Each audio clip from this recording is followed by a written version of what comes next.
Hey guys, back at you here on your Thursday, and you saw the title today adequately titled Fat Got a Bad Rap. And fat is in the fats we eat or don't eat in our diet. For most of you that grew up in the 90s, like myself, 80s and 90s, that big low fat, no fat, skim, craze that got America really riled up went into full effect, and we're still seeing a lot of that today, even though the research has unequivocally backed up the fact that we have to have fat in our diet, and that all that low fat diet actually contributed to the obesity that we have now. Because when there's a void, if you guys know this, right? When there's a void in something, we fill it with something else. And that's true in all areas of life. We don't got time to go into that today. But when we void, right, we took the fat out, something else has to come in. So we started consuming more what? Carbohydrates and sugar, because we had to eat something if we didn't have the fat in there and make us feel full. So that's where that moved in. Super interesting. I was kind of researching a little bit about when this happened. And for some of you that, if you can reach back to when the food pyramid, all in the 1960s, we did this ginormous nutrition, all this money from the government got put into nutritional studies. And the studies that a lot of the that came out, interestingly enough, were done by a thing called the Sugar Association. Shocking, right? Sugar Founders Research is what it used to be called, but now it's called the Sugar Association. And what's really interesting is that they are the ones that not only, they didn't conduct the studies, they paid to have them done. They had 3 Harvard scientists do these studies, and then they handpicked which ones they wanted to submit to the public.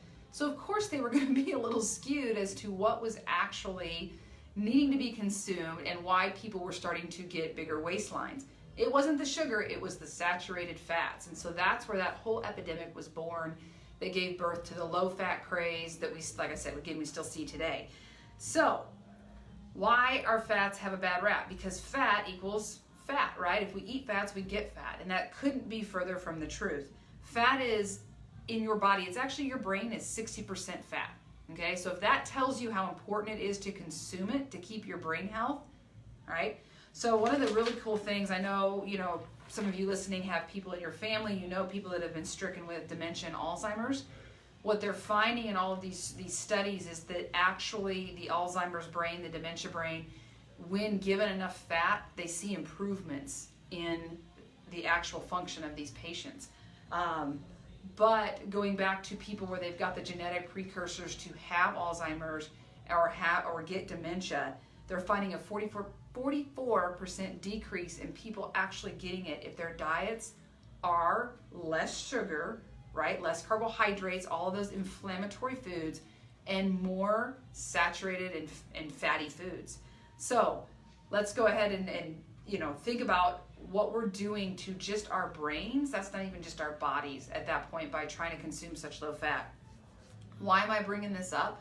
Because they found that our society as a whole, we consume 30% more fats than we did 3 decades ago. 30% more sugar than we did 3 decades ago. That is a lot of sugar. And we know, guys, that sugar is an inflammatory food that goes into our bodies, and inflammation causes obesity, it causes weight gain, it causes all of these chronic illnesses, autoimmune, you name it. If you've had that, if any of you suffer from autoimmune diseases of different sorts or any sort of chronic diseases, you know how miserable that can be. And they are finding that is the reason, our society has so many of them now, is because of that uptake of sugar. So, not going to bore you with a bunch of dietary stuff, but what does fat actually do for you, all right? It absorbs all of your vitamin A, K, D, and E, right? That's a big deal. When you're out in the sun getting vitamin D, you need enough fat in your body to help you process that within the body. Fat requires, so if you think about when you consume fat, it requires a lot more digestive processes to break it down and have it in your body. So that's why when you consume fatty foods, the right kind of fatty foods, we'll get to that, you feel fuller longer, right? There's a reason for that. Your body's having to do a lot more to keep the food, to break it down. And so that's why you feel satiated.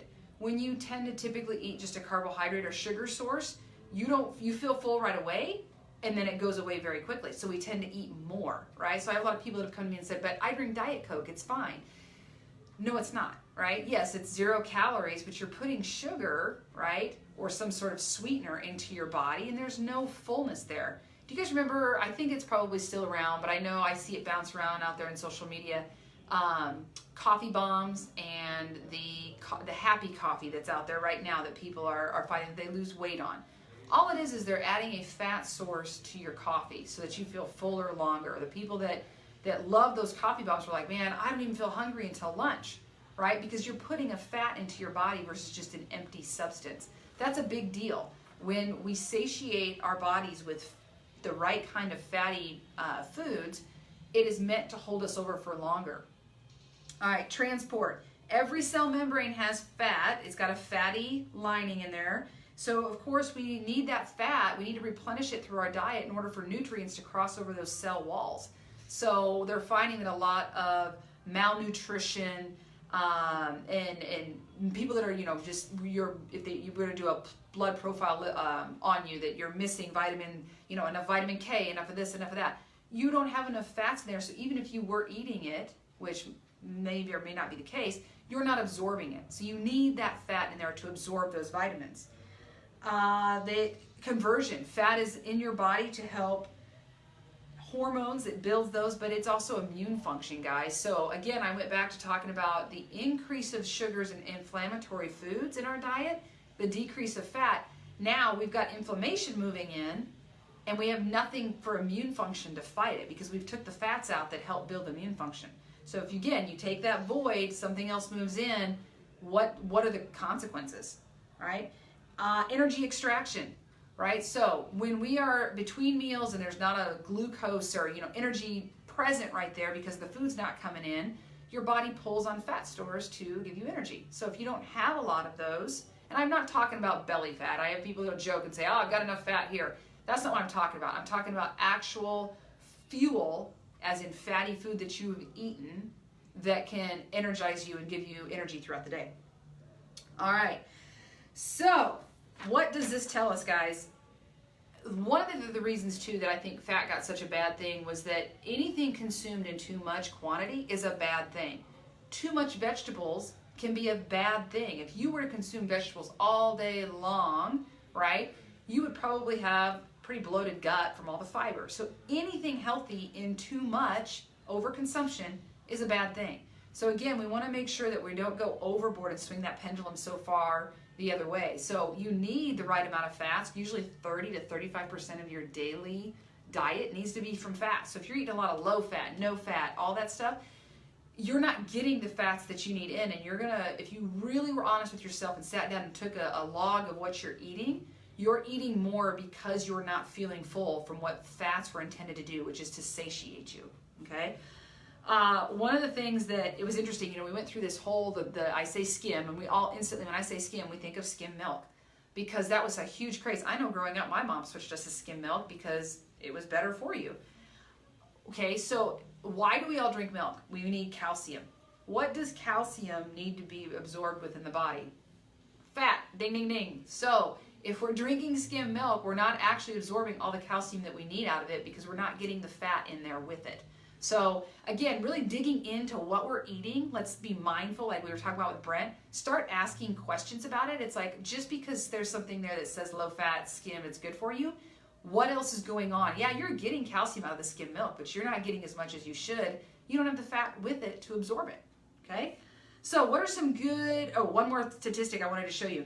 So they've actually come out with a lot of research that your two cholesterols, your HDL, good cholesterol, LDL, bad cholesterol, they're finding that people that eat enough diets or enough healthy fats in their diet, their HDL increases, which is good, LDL goes down. So it's no longer a thing of don't eat fat because your cholesterol is going to go up, right? No, don't eat Whataburger because your cholesterol is going to go up. Eat the right kinds of fats. So let's get into that. What are the right kinds of fats?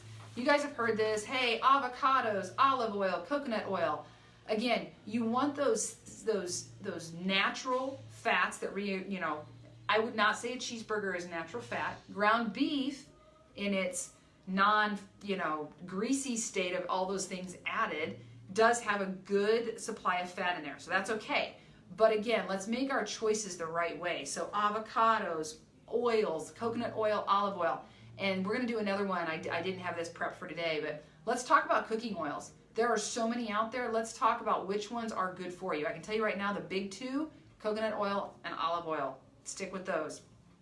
Seeds, nuts, okay? Those are just to name a few, guys, but your omega-3s are so big. They can actually decrease your diabetes chances by like 25% because, again, when you're eating more fats, you're consuming less sugar and less of the highly carbohydrated food, right? Because again, we're feeling fuller. I know for a lot of people that don't do gluten, which is myself, I even went through a phase where I was like, oh, gluten-free, that must be good. It doesn't mean good necessarily, right? So you still have to look at the sugar in there because again, when you take something out, you're going to put something else in to take its place. So a lot of the foods that we strip the fats out of, we had to put something else in its place. What was that void? It was sugar because it makes it taste good. People aren't going to buy something that doesn't taste good. So takeaway from the day, guys, I want you to really sit down, take a look at how many fats you're getting in your diet. I know for some of my clients that are trying to lose weight, the biggest thing they monitor is how much fat they intake, and that is the wrong thing to look at. Go over here, look at your sugars, look at your processed foods, look at your carbohydrates. Let's add the fats back in, and you're gonna see that body weight shift. I promise you that. All right, guys, if you have any questions, please post it in there. I would love to answer those. This is a huge topic. We're not just gonna abandon it at this one Facebook Live because there's a lot to cover. So ask away. Again, I'll post some foods in the comments and when I go to edit it about what would be good choices. But I love questions like that. Like, hey, I've got this kind of oil. Is it good? Fire away, guys. Have a wonderful Thursday. Get those fats in.